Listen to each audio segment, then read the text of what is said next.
I'm going to show you one of the most complex borders in the whole world. This is how the main border of India and Bangladesh looked like for almost 70 years up to 2015.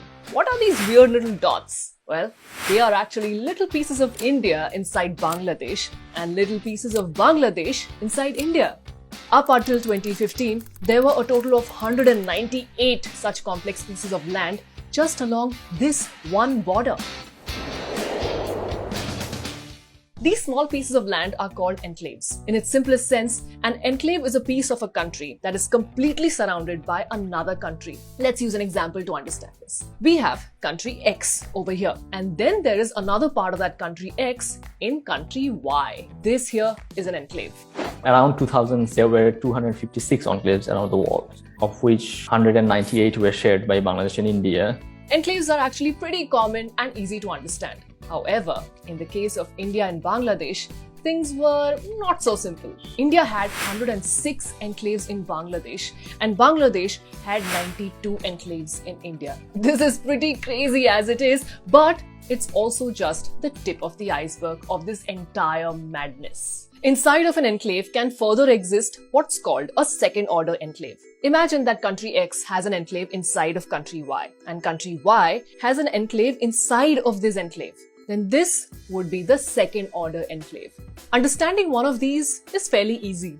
But India and Bangladesh didn't just have one second-order enclave, they had dozens. Inside of the total 106 Indian enclaves in Bangladesh were 20 Bangladeshi second-order enclaves. And inside of the total 92 Bangladeshi enclaves in India were 3 Indian second-order enclaves. And then to make matters even more complicated, there was this. What you are currently looking at is the only third-order enclave to ever exist in the world. It's a small part of India inside Bangladesh, inside India, inside Bangladesh. So if you started from here and walked in a straight line, you would begin in India, then reach Bangladesh, then India, then Bangladesh, then India, then Bangladesh, then India, and finally Bangladesh. And this whole line was just approximately 100 meters long. But how did we land in this complex situation? There are actually many popular legends and myths about the history of the enclave, that there has been outlandish game of chase where the rulers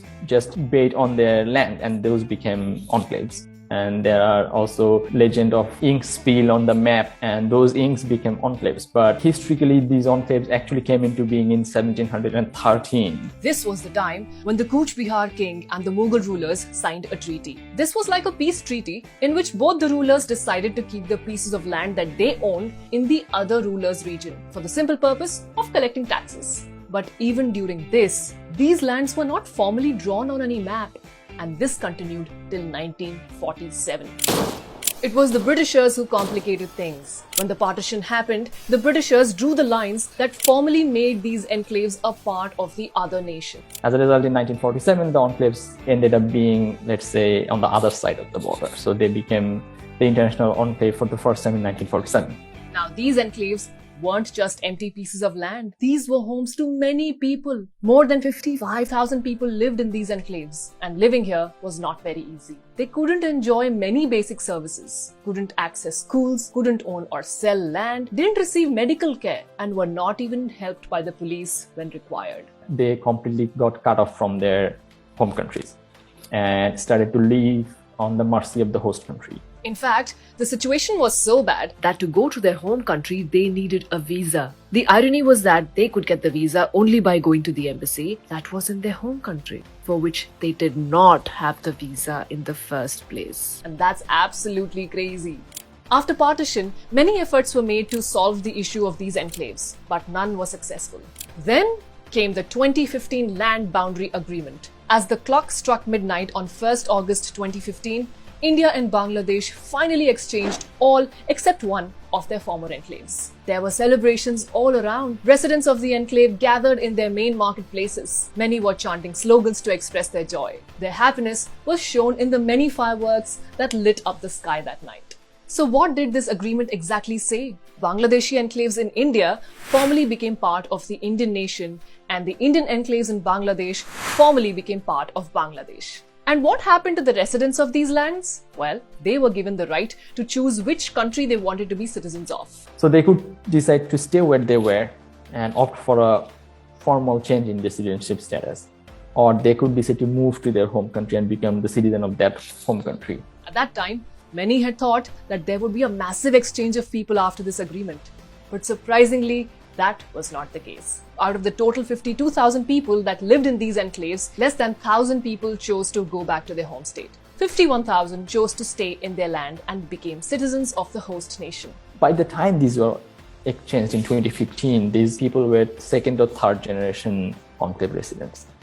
So they were born there, they were raised there, and the identity that they developed was of the host country, not the home country, because many of them have never been to their home country. They wanted to be recognized as regular citizens of the host country.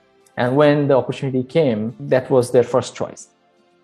The example of India-Bangladesh enclaves is one of the most complex and interesting examples of borders all around the world. It shows that borders are not just lines on a map, they have deep impact on economies, politics, nations, and especially people.